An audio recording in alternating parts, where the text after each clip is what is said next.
it looks to me like a lot of the arguments, for example, that would force us to take the apocalyptic prognostications of the doomsayers seriously, the moral arguments go something like this.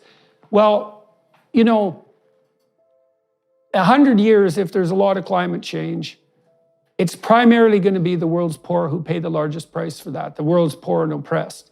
And to mitigate against that, we have to adopt policies that, however painful they are in the short term, will mitigate against that because of our concern for the long-term viability of, let's say, these poverty-stricken people. But the problem with that is that the models aren't very reliable, and it's absolutely 100% certain that if we raise energy prices, which we have been doing quite effectively, and food prices, we're going to make life much more difficult for impoverished people throughout the developing world right now. And in a way that's going to kill plenty of people, and it's certainly going to deprive many others of educational opportunity and optimal nutritional input and all of that. 100% certain that's going to occur. But the moral aspect is, well, we shouldn't be doing things that would endanger those people who are oppressed and poor. But the policies we're pursuing do precisely that. So I'm still left with this complete incapacity to understand how this can possibly be the case. I don't get it, because there's lots of other things we could be doing. Well, leaders in Africa are quite outspoken. They're on the front lines of being the victims of all this. They refer to green colonialism, energy apartheid, that they're facing over this global warming policies. Right. And they can't get loans from development banks to build. They have plenty of natural gas, coal, a lot of fossil fuel resources in Africa. They can't get loans to build their own power plants. The only thing that they're able to do is sell their fuel to Europe.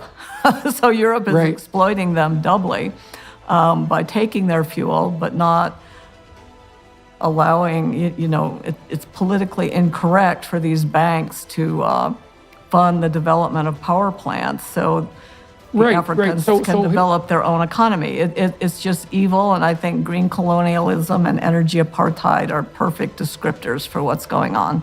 Well, it leaves me open-mouthed in amazement that we in the developed world, with our functional economies and our high level of luxury and security, can say to the developing world, well, we've got it pretty good here, and we're probably willing to cut back a little bit, but you guys down there in the developing countries, you should be pretty damn careful about your carbon output, because, we've only got one planet, and so it isn't really obvious that any of you should have the same kind of benefits that we have. The planet can't sustain that level of luxury and security, and so we're just not going to let you have any money. We're not going to help you develop your economy so that you can benefit from the same industrial revolution that has enabled us to educate our children and to have plenty to eat and to be warm in the winter and cool in the summer. And then what's even more preposterous is it's the very people who are constantly clamoring about the oppressive nature of Western culture who are foisting this very story on these developed countries. Yeah, the irony is that even if the African nations were given, the carbon credits or whatever, and allowed to develop to where they want to be and where anyone expects them to be, at most they would be emitting like 5 or 6% of global emissions, and this is for like 1 billion people in the population. So we're not talking about a lot of extra emissions to allow them to develop. I mean, it just makes absolutely no sense, and it's evil. It's absolutely evil. Well, I've looked across a wide variety of political and scientific thinkers over a 20-year period, trying to identify people that I believe to be credible on the interface between economic development and energy and environmental management. And I like Schellenberger.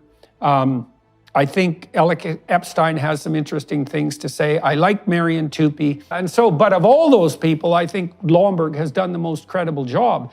And he's also been given a damn rough ride in the media. I mean, he's doing pretty well now, I think, promoting his message, which is it's such a lovely, what he lays out is such a lovely scenario, because he shows how much good we could do in the world, especially with regard to the amelioration of absolute poverty and the provision of education, at such a tiny fraction of the amounts of money that are being devoted to this insane, prevention of a non-existent climate apocalypse. And well, I've been doing everything I can, for whatever it's worth, to draw attention to his work. But, the fact that he's been pilloried, like you've been pilloried, makes it, well, there's always a question lurking in the back of my mind. It's sort of like, well, where there's smoke, there's fire.